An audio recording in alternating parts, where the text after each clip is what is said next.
আসসালামু আলাইকুম রহমতুল্লাহ। প্রিয় আখির নবীর উম্মত, আজকে পবিত্র শুক্রবার। আজকে হতে চালু করতে চলেছি পবিত্র সিরা পর্ব। ইনশাআল্লাহ এই পর্বগুলোর মাধ্যমে আমরা নবীজি সাল্লাল্লাহু আলাইহি ওয়াসাল্লাম ও তার সাহাবীদের সম্পর্কে জানতে পারব। আল্লাহ তাআলা তার প্রিয় হাবিবকে সমগ্র দুনিয়ার জন্য রহমত ও হিদায়াত স্বরূপ পাঠিয়েছেন। আল্লাহ তার হাবিবকে রহমাতুল লিল আলামিন নামে সম্মানিত করেছেন। রহমাতুল শব্দের অর্থ হচ্ছে অনুগ্রহ, আর আলামিন শব্দটি আলামের বহুবচন। এটি হলো জগৎসমূহ। সুতরাং রহমাতুল লিল আলামিন হলো জগৎসমূহের জন্য অনুগ্রহ বা দয়া। মহান আল্লাহ রাব্বুল আলামিন সুন্দর পৃথিবী গড়ে তাতে সুন্দর ও প্রিয় সৃষ্টি মানুষকে পাঠিয়েছেন। এই মানব জাতির মধ্য থেকে আল্লাহ পাক মানুষকে সৎ পথে পরিচালনা করার জন্য যুগে যুগে প্রত্যেক জাতির কাছে দিক নির্দেশনার জন্য অতি উত্তম ও সুন্দর চরিত্রের মানুষ হিসাবে পৃথিবীতে প্রেরণ করেছেন অসংখ্য নবী ও রাসূল। তাদের মধ্যে যিনি সর্বশ্রেষ্ঠ ও সর্বোত্তম চরিত্রের অধিকারী, তিনি হলেন সর্বশেষ ও সর্বশ্রেষ্ঠ নবী মুহাম্মদ রাসূলুল্লাহ সাল্লাল্লাহু আলাইহি ওয়াসাল্লাম, যার প্রশংসায় আল্লাহ তাআলা তার নাম রেখেছেন আহমদ ও মুহাম্মদ। আহমদ হলো সর্বাধিক প্রশংসাকারী এবং মুহাম্মদ হলো প্রশংসিত। মহান আল্লাহ তার প্রিয় নবী ও রাসূলের প্রশংসায় পবিত্র কুরআনে মহা উজ্জ্বল করেছেন এবং তিনি মুহাম্মদ সাল্লাল্লাহু আলাইহি ওয়াসাল্লাম তার প্রেমিক। মহান আল্লাহর প্রশংসা করে, জগৎবাসীকে তার পথে আহ্বান করে, মানব মুক্তির সুসংবাদ দিয়ে শান্তির ভয় প্রদর্শন করে। ফলে পবিত্র কোরআনে আল্লাহ তার প্রিয়তম বন্ধু, মানব জাতির মুক্তির দিশারি, আল্লাহর পথে আহ্বান রূপে ভয় প্রদর্শনকারী, সুসংবাদ দানকারী মুহাম্মদ রাসূলুল্লাহ সাল্লাল্লাহু আলাইহি ওয়াসাল্লামের প্রশংসা পবিত্র কোরআনে ব্যাপক আলোচনা করেছেন। একবার কিছু লোক উম্মুল মুমিনিন আয়েশা রাদিয়াল্লাহু আনহার কাছে গিয়ে রাসূল সাল্লাল্লাহু আলাইহি ওয়াসাল্লামের ব্যক্তিগত জীবন সম্পর্কে কিছু বলার জন্য আরজ করলেন। হে উম্মুল মুমিনিন, আমাকে রাসূল সাল্লাল্লাহু আলাইহি ওয়াসাল্লামের চরিত্র সম্বন্ধে বলুন। তিনি বললেন, তুমি কি কোরআন পড়ো না? গোটা কোরআনই হচ্ছে রাসূল সাল্লাল্লাহু আলাইহি ওয়াসাল্লামের চরিত্র। আবু দাউদ হাদিস 1342। তাই আমি মহানবী সাল্লাল্লাহু আলাইহি ওয়াসাল্লামের প্রশংসায় আল্লাহ তাআলা কোরআনে যে সকল আয়াত বর্ণনা করেছেন তা এখানে তুলে ধরার চেষ্টা করলাম। এই সম্পর্কে মহান আল্লাহ তাআলা বলেন, وَإِنَّكَ لَعَلَى خُلُقٍ عَظِيمٍ, নিশ্চয়ই আপনি এক মহান চরিত্রের অধিকারী। সূরা কালাম আয়াত 4। وَمَا أَرْسَلْنَاكَ إِلَّا رَحْمَةً لِلْعَالَمِينَ, হে মুহাম্মদ, আমি তোমাকে গোটা জাতির জন্য রহমত স্বরূপ পাঠিয়েছি। সূরা আম্বিয়া আয়াত 107। فبما رحمة من الله لنت لهم ولو كنت فظا غالظ القلب لانفضوا من حولك فاعف عنهم واستغفر لهم وشاورهم في الأمر فإذا عزمت فتوكل على الله إن الله يحب المتوكلين। আল্লাহর দয়া তুমি তাদের প্রতি দয়া দেখিয়েছিলে। যদি তুমি কঠোরতা দেখাতে তাহলে তারা তোমার আশেপাশ থেকে সরে পড়ত।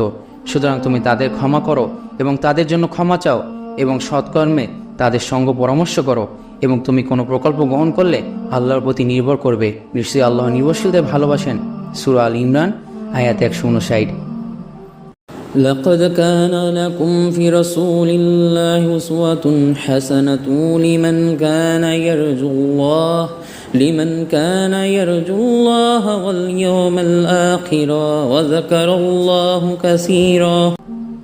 নিশ্চয়ই তোমাদের সকলের জন্য রাসূল সাল্লাল্লাহু আলাইহি ওয়াসাল্লামের মধ্যে উত্তম আদর্শ রয়েছে, যারা আল্লাহ পরকাল জীবনে বিশ্বাসী এবং আল্লাহকে অধিক পরিমাণে স্মরণ করে থাকে। সূরা আজাব 21। প্রিয় নবী হযরত মুহাম্মদ সাল্লাল্লাহু আলাইহি ওয়াসাল্লামের প্রশংসায় মহান আল্লাহ বলেন, হে নবী, তোমাকে পাঠিয়েছি সাক্ষী রূপে, সুসংবাদদাতা, সতর্ককারী রূপে এবং আল্লাহর আদেশ তার দিকে আহ্বানকারী রূপে এবং উজ্জ্বল প্রদীপ রূপে। মহান আল্লাহ তাআলা বলেন, قل يا أيها الناس إني رسول الله إليكم جميعا الذين له ملك السماوات والأرض لا إله إلا هو يحيي ويميت فآمنوا بالله ورسول النبي الأمي الذين يؤمن بالله وكلماته وتبعوه لعلكم تهتدون। হে মুহাম্মদ, ঘোষণা করে দাও, ও হে মানব জাতি, আমি তোমাদের সবার প্রতি আল্লাহ তাআলার রাসূল। সূরা আরাফ আয়াত 158।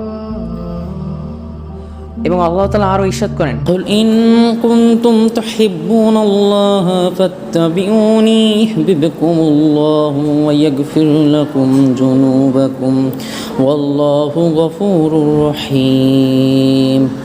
হে নবী, লোকেদের বলে দাও, তোমরা যদি প্রকৃতই আল্লাহকে ভালোবাসো তাহলে আমাকে অনুসরণ করো, তবেই আল্লাহ তোমাদের ভালোবাসবেন এবং তোমাদের গুনাহ মাফ করে দেবেন। তিনি বড় ক্ষমাশীল ও দয়ালু। সূরা আল ইমরান আয়াত 31। নবীজি সাল্লাল্লাহু আলাইহি সাল্লামকে ভালোবাসতে হলে অবশ্যই আমাদের সিরা পড়তে হবে, যেখানে নবীজি সাল্লাল্লাহু আলাইহি সাল্লামের জন্ম থেকে মৃত্যু পর্যন্ত বলা হয়েছে। নবীজি সাল্লাল্লাহু আলাইহি সাল্লামের সবথেকে বড় মুজিজা হলো আল কুরআন, যা আমাদের সবার কাছেই রয়েছে। এই ফিতনা ফাসাদের যুগে নিজের ঈমান ঠিক রাখতে হলে অবশ্যই নবীজি সাল্লাল্লাহু আলাইহি সাল্লাম এবং তার সাহাবীদের আদর্শ ধরে রাখতে হবে। আমরা এই সিরায়ের মাধ্যমে আদর্শগুলো তুলে ধরবো ইনশাআল্লাহ।